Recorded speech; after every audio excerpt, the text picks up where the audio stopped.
Most people are drifting. No direction, no drive, just a collection of fragile routines they break the moment they feel tired. They call it a lifestyle.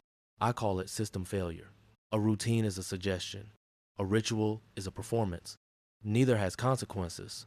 I'm deleting the drift. From now on, I don't run routines, I run protocols. A protocol is hardwired logic. It is an absolute. It doesn't care if you're tired, it doesn't care if it's cold, and it doesn't care about your excuses.